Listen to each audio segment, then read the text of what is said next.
চট্টগ্রাম নগরীর দীর্ঘদিনের সমস্যা জলাবদ্ধতা।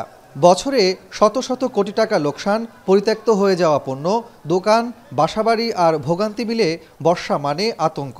আর এই জলাবদ্ধতা নিরসনে সব মেয়রই প্রতিশ্রুতি দিয়ে থাকেন।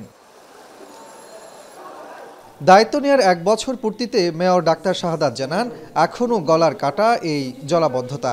তবে 10,000 কোটি টাকার প্রকল্পের সুবাদে তার 1 বছরে জলাবদ্ধতা 50% কমেছে বলে দাবি তার। এছাড়া অগ্রাধিকার পেয়েছে জলাবদ্ধতা নিরসন ও ডেঙ্গু মোকাবেলা। বাংলাদেশে প্রথমে চট্টগ্রামে আমরা আবর্জনা থেকে বায়োগ্যাস উৎপাদনের কোরিয়ান একটা কোম্পানির সাথে ফিজিবিলিটি স্টাডি শুরু করে দিয়েছে হালি শহরে। একই সাথে দেনার দায়ে ডুবে থাকা কর্পোরেশনে 2024-25 অর্থ বছরে কর্পোরেশনের ইতিহাসে প্রথমবারের মতো 309 কোটি টাকা পৌরকর আদায়ের কথাও বলেন তিনি।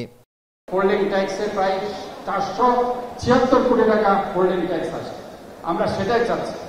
আমি বলেছি সেটা যদি দিতে না পারে অন্তত পক্ষে 50% 200 কোটি টাকা আমাদেরকে দিতে হবে, যাতে করে আমার যে স্কুলের 100টা স্কুল কলেজ আছে আমাকে প্রায় বছরে 100 কোটি টাকা ভর্তুকি দিতে হয়, যেটা আমি বলি আমরা ভর্তুকি নয়, এটা জাতি গঠনের জন্য আমার ওই ছাত্রছাত্রীদেরকে আমি এটা অ্যাসেট হিসাবে, সম্পদ হিসাবে এটা আমি এস্টাবলিশ করছি, এটা আমি দিচ্ছি। ওই টাকাটা অন্তত পক্ষে আমি চাই 200 কোটি টাকা এই সিটি কর্পোরেশন যাতে এই বন্ধক দেবে।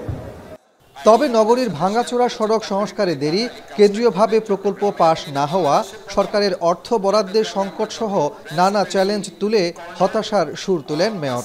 চলতি বছরে প্রধান 7টি সড়ক সংস্কার সহ বিভিন্ন পরিকল্পনা তুলে ধরেন সাংবাদিকদের সামনে।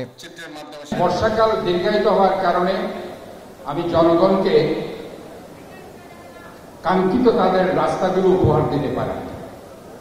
আমার এখন প্রায় 50টা বড় বড় রাস্তা, যে রাস্তাগুলো হলে এই শহরের চেহারা পরিবর্তন হয়ে যাবে ইনশাআল্লাহ। এই বছর আমি আপনাদের এই 50 থেকে 60টি বড় বড় রাস্তা ইনশাআল্লাহ আমি আপনাদের উপহার দেব। অনুষ্ঠানে নগরী ও জেলার আইনশৃঙ্খলা পরিস্থিতি নিয়ে আলোচনা হয়। এ সময় খুন ও গোলাগুলির ঘটনায় দ্রুত আসামি গ্রেফতারের আশ্বাস দেন পুলিশের চট্টগ্রামের ডিআইজি।